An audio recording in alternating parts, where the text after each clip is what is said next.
Assalamualaikum warahmatullahi wabarakatuh. Sampurasun. Amit sun dalal sun amit ampunnya paralun ka Gusti Nu Agung ka Nabi Anu Linuhung. Syukur alhamdulillah. Sahabat Yusan, sore hari ini saya hadir di Radio Yusan. Biasanya saya hanya hari Sabtu saja, tapi kali ini karena ada dua narasumber yang sangat spesial, sehingga saya harus memandu acara ini. Kita akan berbicara sore hari ini adalah terkait dengan Pilkada Damai. Pilkada Damai yang tidak lama lagi teman-teman sahabat Yusan, tanggal 27 November 2024, baik Pilkada Gubernur, Wakil Gubernur, dan Bupati, Wakil Bupati. Berbicara terkait dengan Pilkada Damai, Polri dan TNI berada di garda terdepan untuk menjaga keamanan dan ketertiban di masyarakat terhadap ancaman atau kekacauan pada Pilkada. Sehingga kehadiran Polri dan TNI betul-betul dibutuhkan demi terselenggaranya Pilkada yang aman dan damai. Seperti kita ketahui, Pilkada dijadikan ajang perebutan kursi kekuasaan, sehingga tidak jarang Pilkada dianggap sebagai pertaruhan harga diri para calon. Tidak terkecuali para pendukungnya. Akhirnya segala cara termasuk yang melanggar hukum bisa ditempuh oleh seseorang atau kelompok untuk meraih kemenangan.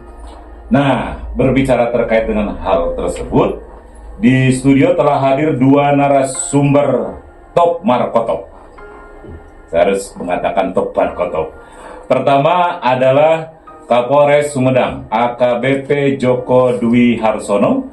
Yang kedua adalah Pak Dandim 0610 Sumedang, Letnan Kolonel Kavaleri Christian Gordon Rambu.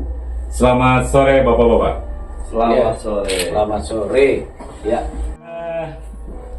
Ini Pak, yang pertama adalah pertanyaannya, seperti apa persiapan yang telah dilakukan oleh TNI dan Polri Pak terkait dengan persiapan Pilkada di 2024 ini? Silakan dimulai dari saya, Pak Kapolres. Sudah juga. Oke, siap. Atur nuhun Kang Yus, dan tim dan Pak Dandim yang saya hormati dan saya banggakan. Terkait dengan pengamanan Pilkada, kita melaksanakan kegiatan pengamanan yang bukan kegiatan rutin dalam bentuk operasi dengan sandi operasi mantap praja. Operasi mantap praja ini melibatkan 2/3 kekuatan kepolisian Polres Sumedang, di backup oleh satuan atau personil dari TNI, dalam hal ini Kodim 610, kemudian batalion, kemudian juga ada personil satuan pengamanan dari pemerintah daerah seperti Satpol PP, kemudian Dinas Perhubungan, kemudian pemadam kebakaran, kemudian BNPB atau penanggulangan bencana. Nah, kemudian apa kegiatannya? Kegiatannya adalah kita melaksanakan pengamanan setiap tahapan Pilkada, mulai dari pendaftaran calon, kemudian masa kampanye, kemudian nanti sampai dengan masa tenang, kemudian pencoblosan atau pengambilan suara, sampai dengan pelantikan. Pelantikan itu kita amankan. Jadi total personil Pak yang digerakkan itu, yang dipersiapkan berapa itu Pak? Dari mulai TNI, Polri, dan yang lainnya tadi? Semuanya itu sekitar 1.200 personil. 1.200 personil. Kalau dihitung dari jumlah penduduk, kemudian luas wilayah Pak, ya, dan penyebaran TPS, cukup atau tidak Pak? Ya, dari zaman dahulu itu masalah klasik kalau Klasik, mau di ya. polisi, mau di TNI, makanya itu kan nggak akan cukup. Apalagi saya. Saat ini anggotanya ikut pengamanan di Jakarta malah. Kalau tidak cukup, terus antisipasinya gimana Pak? Begini, jadi gini. Tidak ada rotan ataupun dari gitu Pak? Ya, tidak. Artinya begini, kita tentunya pengamanan itu yang paling penting adalah membangun daya cegah dan daya tangkal di masyarakat. Ya. Karena bagaimanapun TNI Polri adalah anak kandung masyarakat. Tidak akan bisa bekerja tanpa dukungan penuh dari masyarakat. Nah itu. Jadi kita melibatkan semua komponen yang ada di masyarakat, baik kelompok-kelompok PAM Swakarsa, kemudian ada tokoh-tokoh ulama, tokoh pemuda, itu kita libatkan semua dalam pengamanan. Minimal mereka membantu kita memberikan informasi. Itu ini Pak, tercatat semuanya. Jadi kalau total dengan apa yang digerakkan oleh Bapak tadi dengan tokoh-tokoh masyarakat dan yang lainnya itu berapa Pak jumlahnya? Kalau yang tercatat ya yang tersprint atau ada surat perintahnya 200 tadi, tapi yang lain kan juga kita libatkan. Jadi Pak Dandim gimana Pak Dandim? Justru anggotanya malah ada yang memang tadi kita ya. Kalau di Jakarta kan udah pasti sedang melaksanakan perintah. Sama kita pengamanan di sini sama pengamanan di sana. Jadi dalam artian dalam proses pilkada ini tentunya kami juga menyiapkan anggota. Kalau anggota Kodim sendiri 500 lebih itu totalnya. Lalu untuk yang kami siapkan khusus untuk pilkada itu sekitar 250 sampai 300 orang. Nah di situ berkaitan dengan kemarin kan ada penetapan dari KPU mengenai masalah TPS ya, jumlah TPS kita 2012 tuh kalau tidak salah ya, kalau tidak salah sekitar 2012 TPS. Nah dari situ bisa kita lihat.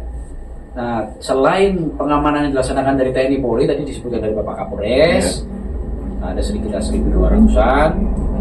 Lalu pengamanan yang merupakan organik dari TPS sendiri, yang langsung dari KPU itu ada. Kan ada pengamanan dari Linmas. Nah dari satu TPS sendiri itu ada 2 Linmas itu yang sudah bertugas. Jadi kalau 2012 kali 2 sekitar 4.024.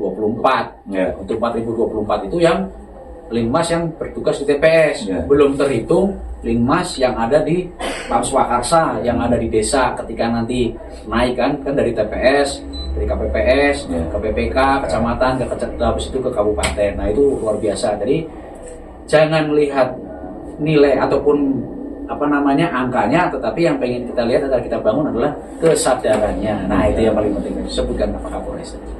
Pak, pilkada itu jauh berbeda katanya dengan pilpres, dengan pileg Pak, sehingga orang Jakarta, KPU dan yang lainnya ada kecemasan, ada deg-degan, karena kemungkinannya berbagai kemungkinan itu nampaknya akan berbeda lah suasananya.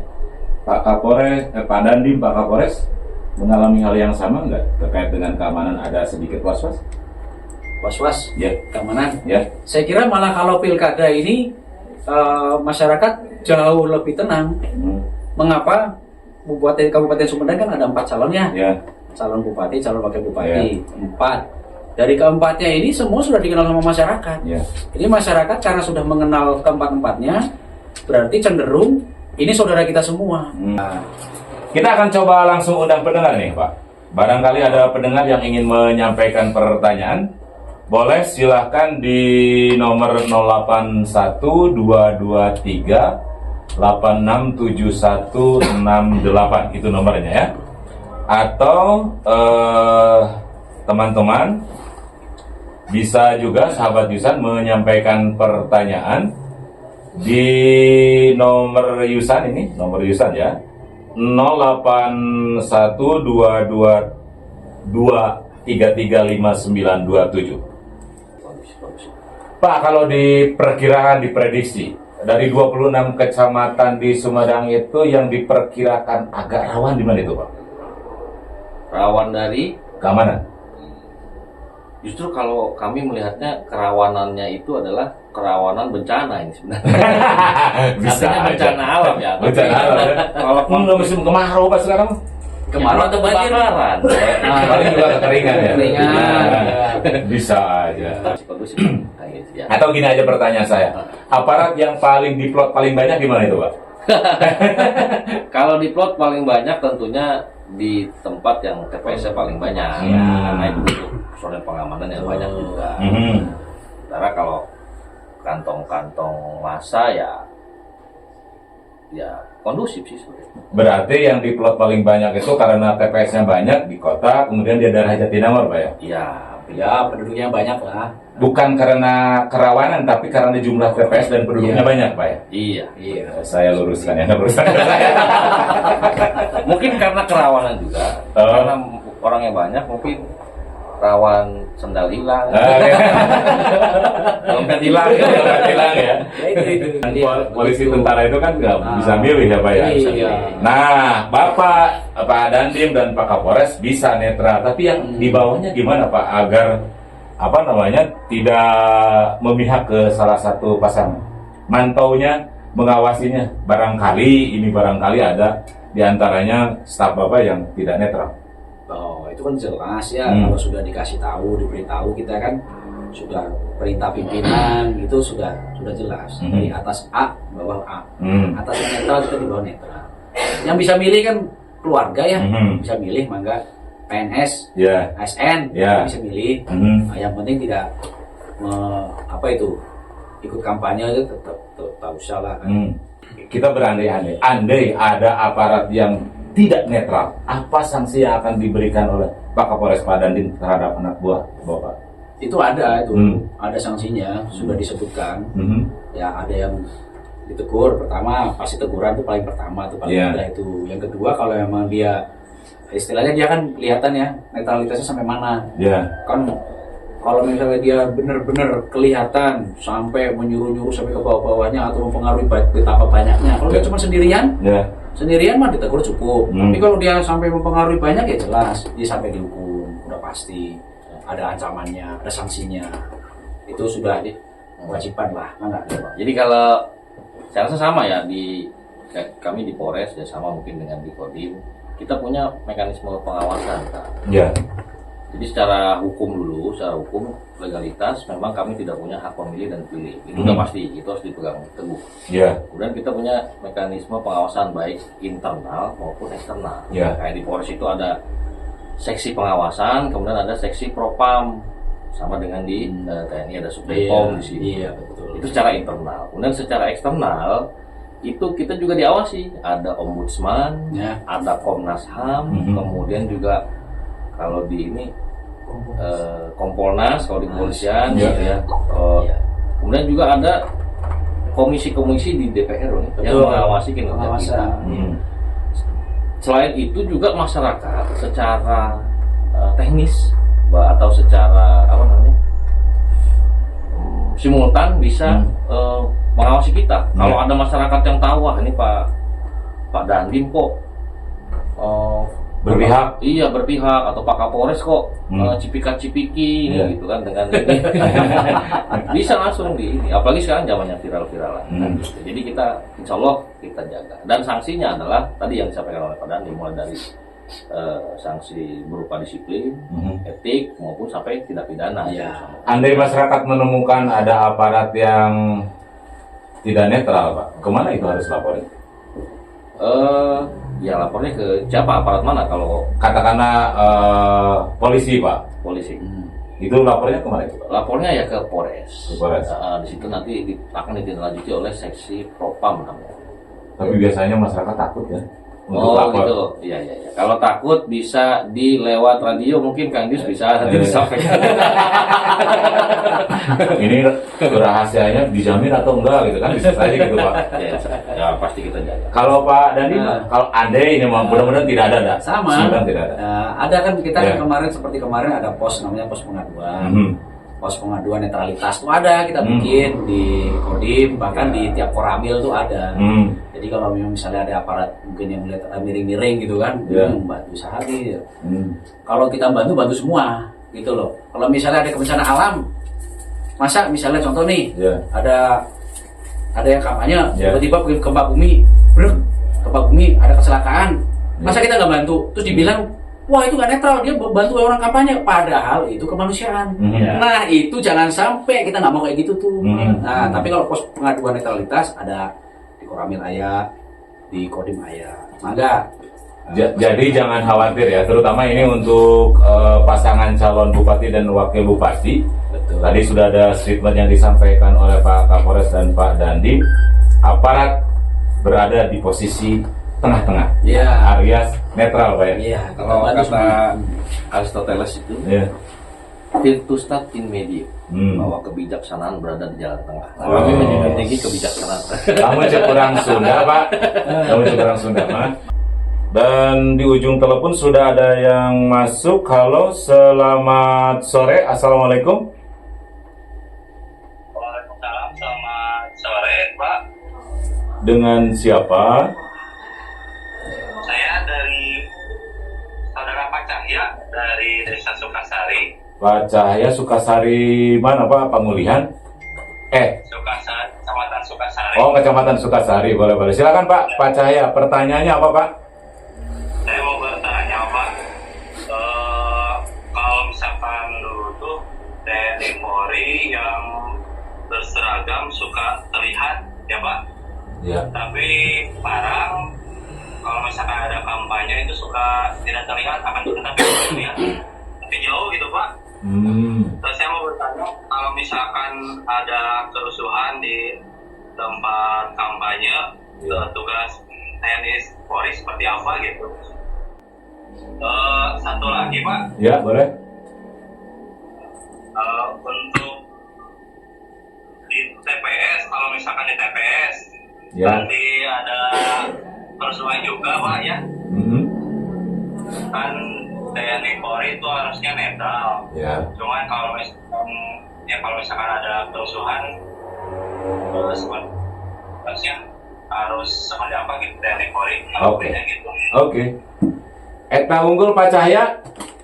Ya kan? Atur nuhun, mangga Pak Cahya.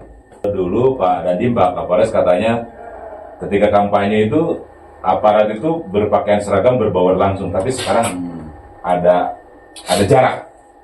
Kalau ada kerusuhan itu bagaimana? Kemudian pengamanan di TPS itu sendiri melihat dari jumlah personil TNI Polri itu kan sangat terbatas. Silakan Pak Kapolres untuk menjawabnya. Oh ya, baik Kak Tunun tadi Pak Cahya ya dari Sukasari. Jadi memang saat ini aparat berseragam itu sangat menghindari framingnya sebenarnya ya. Framing bahwa nanti ketika kita berada di tengah-tengah orang yang kampanye, kelompok atau pasangan calon tertentu, pendukung tertentu, jangan sampai nanti dituduh kita ikut terlibat gitu. berat sebelah atau kita memihak kelompok itu. Tapi kita tetap berada di jarak yang sesuai dengan SOP, artinya tidak terlalu jauh sebenarnya untuk menjangkau jika suatu saat terjadi apa-apa, mudah-mudahan tidak gitu ya. Kemudian bagaimana ketika terjadi apa-apa? Yang pertama kita tentu meniadakan segala bentuk ancaman di situ. Bagaimana caranya kita identifikasi siapa yang paling mengancam di sini. Kemudian nanti sudah ada itu personil kita sudah dilatih. Mereka akan mengambil tindakan-tindakan yang diperlukan baik untuk mengamankan sampai dengan melumpuhkan. Ada tambahan Pak Dandim? Jadi sengaja. Jadi kita berada jauh, itu dengan harapan memang kita inginkan semua damai. Jangan seperti ini. Oh, di situ ada TNI Polri penjaga. Berarti mungkin benar. Jadi menimbulkan rasa aman, betul. Tetapi yang kita harapkan dari sekarang, kita juga tuntut janjinya itu. Ya. Apakah benar yang tanda tangan? Jadi jangan asal tanda tangan, tetapi kita inginkan bahwa benar ini kenyataan di lapangan. Oh, ternyata calon ini bisa membuat damai. Kalau sudah bisa membuat damai, kampanyenya damai, saya kira bagus pastinya. Nah, itu yang paling penting kan.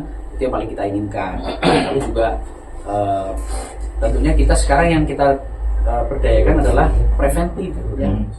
Sudah pasti tadi kan ada PAM Swakarsa sudah ada ya. Itu yang paling pertama, PAM Swakarsa.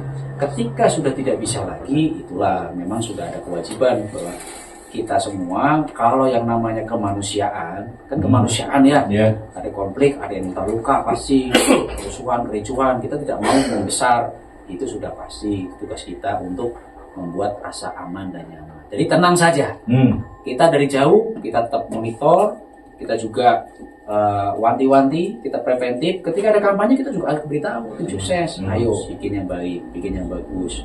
Jangan sampai ada yang terluka. Nah seperti itu. Damai itu indah. Yes. Ada pertama sebenarnya Kang. Silakan Jadi, Pak Kapolres. teknis pengamanan itu tidak hanya pengamanan terbuka, artinya tidak hanya yang nampak saja yang pakai seragam, tapi juga ada pengamanan tertutup. Ada anggota-anggota Intel di dalam kerumunan itu, Intel TNI, Intel Polri. Jadi kalau di sosmed itu biasanya awas tukang somai bawa AT ya. Nah, itu kayak gitu. Pantun tadi pantun. Ada yang masuk nih. Halo, assalamualaikum. Halo. Halo, assalamualaikum. Waalaikumsalam. Sama siapa Pak? Sama Doni Tomo. Oh ya, silakan Pak Doni Tomo. Gini bang, tapi saya berdoa mudah-mudahan Pak Kapolres, Pak Dandim dengan semangat seperti itu luar biasa. Mudah-mudahan diberi kesehatan itu aja Pak. Jadi masyarakat juga udah pasti. Kalau TNI Polri itu udah pasti. Namun kira-kira langkah-langkah apa yang sudah diambil oleh Polri dalam menciptakan situasi yang kondusif gitu loh Pak. Oke, memberikan saran Pak. Karena memang betul bahwa TNI Polri itu urusan keamanan di garda terdepan. Udah pasti ya. Udah pasti itu. Tapi bagaimana pelibatan terutama bagi calon bupati, wakil bupati, gubernur, wakil gubernur itu dia justru juga harus yang menjadi garda terdepan juga. Ini bagaimana lobby-lobby langkah-langkah yang dilakukan oleh Polri, oleh Pak Kapolres dan Pak Dandim. Silakan. Nah, baik. Ya.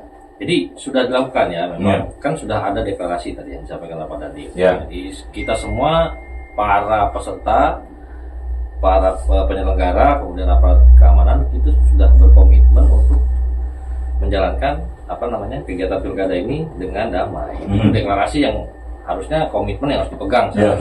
Kemudian untuk itu juga kami melaksanakan kegiatan imbangan. Ya. Selain operasi mantap raja tadi, kita membuat namanya operasi cipta kondisi. Ya. Operasi cipta kondisi itu bagaimana menciptakan situasi dan kondisi Kamtipmas di Sumedang ini yang mendukung kegiatan pilkada. Nah, itu mencakup semua tindak pidana, tidak hanya masalah kampanye, misalnya masalah pilkada, misalnya money politik, tidak hanya itu, tapi juga sampai kepada kenakalan remaja, penggunaan obat terlarang, kemudian peredaran miras, kemudian tindak pidana lainnya, masuk pencurian, perkelahian, tawuran, itu semua kita ini. Bahkan di Tomo kemarin kita sempat menghalau remaja-remaja yang masuk ke wilayah Sumedang dari luar Sumedang melalui Tomo. Itu Kapolseknya cukup aktif tuh. Jadi remaja yang masuk dihadang, kemudian mereka ternyata bawa senjata tajam. Nah, tapi ini karena memang kenakalan remaja, jadi kita tidak melakukan penindakan. Ya memang anak-anak kita suruh kembali jangan masuk ke Sumedang. Nah, itu sampai ke situ. Jadi sekecil apapun ancaman keamanan sudah di ini ya. Ya kita. Dan itu di backup oleh personel TNI yang di lapangan juga. Babinsa itu aktif juga kegiatan polsek. Pertanyaannya, apakah kesepakatan itu Bapak yakin akan dilaksanakan oleh semua calon, Pak? Ya kalau saya bukan yakin, tapi saya berpikir positif. Para calon pimpinan kita orang-orang negarawan gitu, yang orang-orang yang berkomit dengan apa yang dijanjikan. Yang paling pasti itu. Silakan. Iya, kalau sudah, saya kira tadi kemarin sudah ada deklarasi damai itu, dan memang saya dengar sendiri hanya KPU Kabupaten Sumedang ini yang luar biasa ya, se-Jawa Barat ini ya. Ini mungkin se-Indonesia itu yang bisa mendudukan calon bupati dalam satu kendaraan, calon wakil bupati dalam satu kendaraan. Itu luar biasa hanya di Kabupaten Sumedang. Dan itu bukan bersandiwara ya? Bukan bersandiwara, dan itu membuat mereka juga apa istilahnya yang kita sudah bilang ini, kita semua bersaudara. Tidak ada kalau misalnya kita belah itu dada kita, ternyata isinya merah dan putih. NKRI ternyata semuanya ini. Nggak ada negara luar. Jadi Bapak nanti malam akan mendukung timnas ya? luar biasa. Nobar. Kita ngomong-ngomong pilkada, tiba-tiba langsung ke timnas. Pak Nobar, Pak. Nobar di mana, Pak? Sudah kebanggaan. Nanti sore insya Allah di samping lapas. Di samping. Di lapas, Pak, di lapas. Suka dia lah. Halo, selamat sore. Assalamualaikum. Assalamualaikum, waalaikumsalam. Sama siapa, Pak? Ini Rizky Maulana. Des. Tanjung Basmasi, Rizky. Silakan. Saya harus panggil Dek Rizky, Kakak Rizky. Silakan.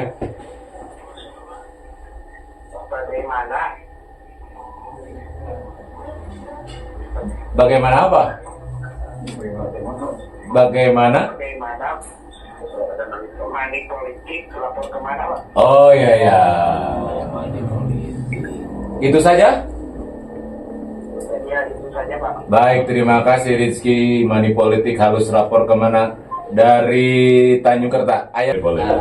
Jadi memang salah satu hal yang paling krusial dan paling sekarang yang paling banyak itu adalah money politik. Yeah. Dan siapa yang nggak mau uang, kan? Nah ternyata memang ini juga sudah diwanti-wanti. Kebetulan kemarin dari Polres, dari Kodim juga sudah ada sosialisasi. Kita kerjasama dengan KPU, kita kerjasama dengan Bawaslu. Itu kita mengadakan sosialisasi kepada semua stakeholder. Ya, jadi bukan hanya kepada istri-istri kami ya. Itu kemudian kalau istri-istri TNI, istri Polri kan juga bisa memilih tuh. Bisa milih, Pak. Nah, bisa kita sosialisasikan juga kepada ASN kita juga kita sosialisasikan juga kepada anak-anak, pemuda, semua lah pokoknya intinya. Jadi kalau ada money politik gimana nih? Nah, kalau ada money politik kalau saya bilang nih yang paling penting adalah ada hilang suara saya. Oh ya. Ada. Aduh. Kalau money politik itu sudah pasti itu dilarang.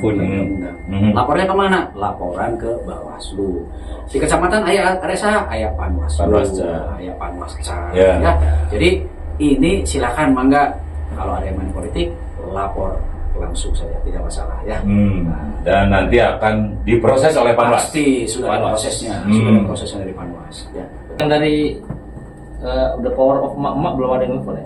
Emak kemana ya? Iya biasanya. Padahal mah itu narasumber teh ganteng-ganteng. Bahwa yang paling penting kita ingin sama-sama TNI, Polri, Pemda, seluruh stakeholder masyarakat termasuk seluruh calon ya, calon bupati, bupati pun calon gubernur dan seluruh tim suksesnya. Mari kita sama-sama mensukseskan pemilu ini, tentunya melalui pemilu yang damai. Nah itu yang paling penting ya. Jadi ini sebenarnya saya mau ngomong sekalian lah ya, ini ada indikator keberhasilan pilkada ini. Ini ayat dari Kementerian Dalam Negeri nih. Indikatornya apa saja? Indikatornya apa saja nih? Jadi biar tahu semuanya indikatornya sama-sama nih. Ini yang pertama saya baca nih.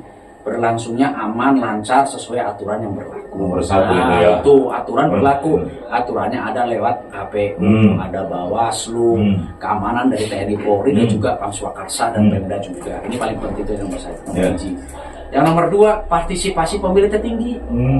Nah, ini makanya datang ke TPS ya. Datang ke TPS tanggal seberapa? Tanggal 27, Pak. 27 saat. November, Pak. November. Ya. Oh, hafal. Hadiahnya, Pak. Saya mau bawa sepeda tadi. Malam deh, sepeda diambil di depan dari pasar. Saya diuji. 7 November. Partisipasi pemilu, pemilih harus tinggi. Kemarin 80% kalau nggak salah Sumedang ya. Kemarin sampai 84 ya. Kemarin 84 ya, keren sekali. Ya kita harapkan juga di sekarang juga di atas 80 wajib lah hukumnya ya. Enggak ya, nomor 3 itu tidak terjadi konflik yang merusak persatuan kesatuan. Nah ini tadi tuh disampaikan tadi kan ada masyarakat yang cemas terhadap konflik, makanya ada pemilu damai kita ajakan. Ini yang paling penting. Konflik teh kalau bisa jangan. Yang baru 3 kategori, kategori terakhir diantaranya adalah keamanan, Pak ya? Iya, udah pasti. Keamanan. Yang keempatnya? Yang keempatnya yang terakhir, kita ingin memastikan bahwa pemerintahan di daerah tetap berjalan lancar sesuai dengan yang kondisi sekarang. Nah, jadi pemerintahan harus tetap berjalan. Jadi gini, jangan sampai semua hiruk pikuk kita pengen pilkada, padahal masih ada yang diurusin nih. Ingat, kita masih butuh makan, ada pertanian, kita masih butuh peternakan, kita masih butuh pembangunan jalan. Jadi ingat, jangan sampai hanya kita berhenti di sini saja. Nggak berhenti pada saat pencoblosan, harus berjalan, pemerintahan harus berjalan. Nah, itu. Jadi siapapun yang melanggar istilahnya aturan ataupun yang coba-coba mengganggu keamanan, ketertiban, apalagi jalannya pemerintahan daerah di Kabupaten Sumedang, kita akan menindak tegas. TNI dan Polri, NKRI dan mati. Ini Sumedang. Nah, ini baru itu keren. Nilainya 1000 itu, Pak. Pak Kapolres. Pak Kapolres silakan. Ya, kalau saya dua hal yang saya sampaikan. Yang pertama, kami pastikan lagi bahwa TNI Polri adalah netral. Ya. Kita tidak terlibat dalam politik praktis. Siapapun yang menang, mangga teh teuing. Siapapun yang menang, maka silakan. Alhamdulillah, itu adalah kehendak Tuhan yang Maha Kuasa. Kemudian yang kedua, hindari konflik sekecil apapun di masyarakat, apalagi hanya karena beda pilihan. Karena seperti pepatah bilang, menang jadi haram, kalah jadi abu. Artinya tidak ada yang diuntungkan dari sebuah konflik itu. Itu saja kan. Ya. Luar biasa, terima kasih. Dan ada permintaan yang terakhir ini dari Ibu Kepala Sekolah, Pak. Ibu. Ada WA-nya nih, Pak. Buktinya ada, Pak. Ada buktinya. Ada buktinya, Pak. Ini bukan bohong-bohongan dan bukan dari Pak Kapolsek ini. Tolong sosialisasikan ke sekolah-sekolah untuk mencegah tawuran kaitan pilkada. Oke. Tawuran mencegah pilkada. Terkait kaitan pilkada. Jadi anak-anak sekolah tuh ini ya. Bisa tawuran dari pilkada juga ya. Mereka berpotensi dimanfaatkan. Dimanfaatkan. Oke. Baik. Kapan, Pak? Siap. Sosialisasi, Pak? Ya, segera setelah pulang dari sini. Boleh saya jadi pemandunya, Pak? Oh gitu. Nah. Sudah. Atau sudah jalan, Pak? Udah beberapa jalan, Yeah. Itu besok khususnya kayak misalnya contoh di Kodim, sosialisasi itu besok hari Kamis, Sabtu ayah. Untuk menikmati suasana pilkada dengan riang gembira. Betul. Nah, itu juga kan. Jadi pilkada adalah manifestasi dari kehidupan politik. Berupa pesta rakyat. Jadi jadikanlah momen pilkada ini sebagai pesta. Jadi biarkan rakyat berpesta. Jangan ada intimidasi, jangan ada provokasi, jangan ada hoax. Atur nuhun sekali deh Bapak-bapak, kasumpinganana, mohon maaf jika banyak salah kata. Terima kasih. Assalamualaikum. Waalaikumsalam. Demikian tadi sahabat Yusan perbincangan kami dengan Pak Kapolres dan Pak Dandim terkait dengan pilkada damai. Bagi Anda yang sudah mendengarkan acara ini, terima kasih dan mohon maaf jika banyak salah kata. Lain waktu dan kesempatan kita bisa bertemu kembali. Saya Krisna Supriyatna, Billahi Taufiq wal Hidayah. Assalamualaikum warahmatullahi wabarakatuh. Rahayu Sumedang. Rahayu.